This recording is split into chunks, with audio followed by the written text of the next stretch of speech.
that she had won this award, he says, we're going to Texas. So at this time, I would like to present to you the winner of the Mamie Wynne Cox Award, Rita M. Rogers. She's a member of the Frontier Chapter in Abilene, and her title, she is the author of Opening Doors, the Connolly Expedition. May I present to you Rita?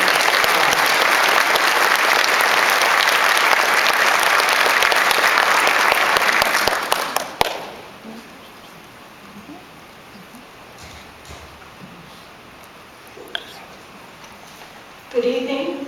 Is that working? Am I loud enough? Yes, ma'am. Madam President General, Board of Management, daughters, I am thrilled to be here. I have had so much fun at this convention. I am thrilled beyond words. I had told my husband a few months ago when I was working on this essay that it was so much fun to work on it, that, and I was learning so much that was it for me. I just didn't have any thought of winning, that I was just enjoying it so much. I didn't need to win. And then Sylvia Kennedy called me and said I had won. And that changed everything. Winning is great.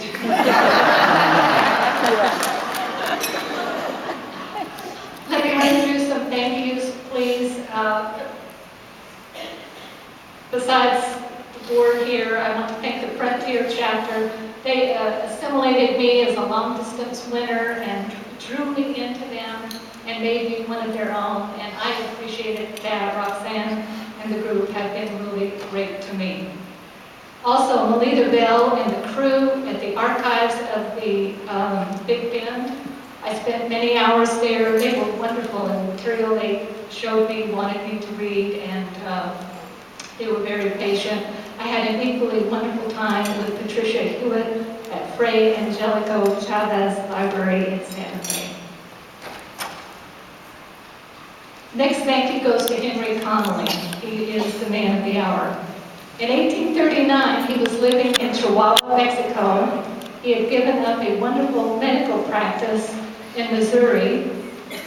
He was a merchant. He had given up his practice and was working as a clerk in a store. He worked himself up until he could buy the store. And of course, you know that he was also traveling from Chihuahua to Santa Fe east on trading expeditions. So that's a short history of him. And in 1839, he got a brilliant idea that he would go, instead of north through Santa Fe, he would go through Texas. He would go through Texas to Oklahoma and then do his trading. It's a brilliant idea, you know, and you have to applaud him for thinking about it. And so he set off with some merchants and about $200,000 in gold. He expected the trip to take 5 months. It took a year longer than that. Texas, as you know, back then was challenging. They had a challenging trip. They didn't get their good spot, but they, just due to weather and getting lost and the problem with terrorists trying to get back into Mexico, it took over a year longer than they had planned. He lost his shirt. He then applied for a federal bailout and retired to the Bahamas. Or he went back to work. He worked hard. He was accused of being a spy, spent some time in a prison. He kept working, and he did build up his business in New Mexico and did eventually become governor of New Mexico. But the work he did through Texas was not lost. Other people, as time went on, remembered what he did, and they built on it. He did not reap the rewards of that trip, but others did. It just took a little time. It took a little time for the political situation to develop. And the Chihuahua Trail, as it developed over the years, became a network of trails. I admire him. He reminds me of heroes that we've talked about tonight. He reminds me of heroes in the past, in the future, possibly in this room right now, who have worked hard and made the fruits of their labor for somebody else. My last thank you, if you'll bear with me, I need to thank my parents. I was born in Abilene. I've lived several places in Texas, even though I live in Wynne now. My dad was a geologist. He was transferred a lot. He worked for an oil company. You know that story, I'm sure. They had 3 kids. I have a brother here. Carl, could you raise your hand, please? There he is.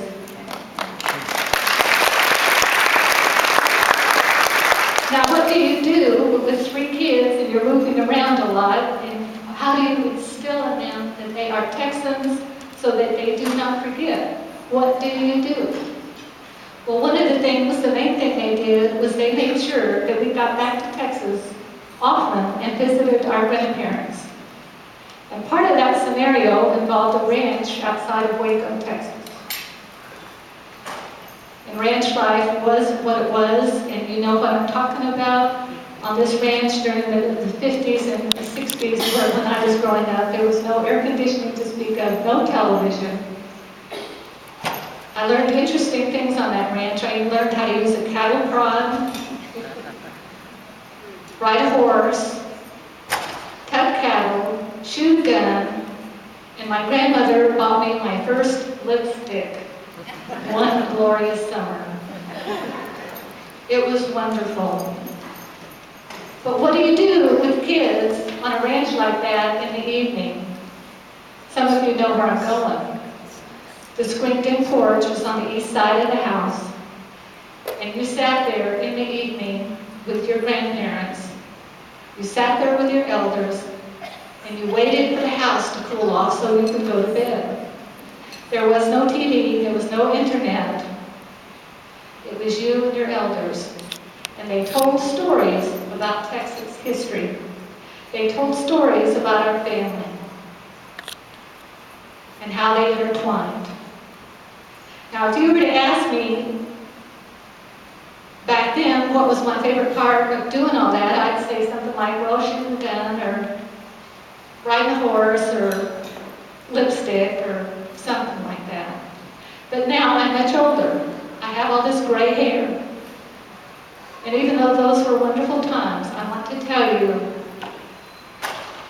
that it was the time on the porch, the screened-in porch with my elders, listening to their stories. That is what is close to my heart today. I wish that all children could have that time with their elders.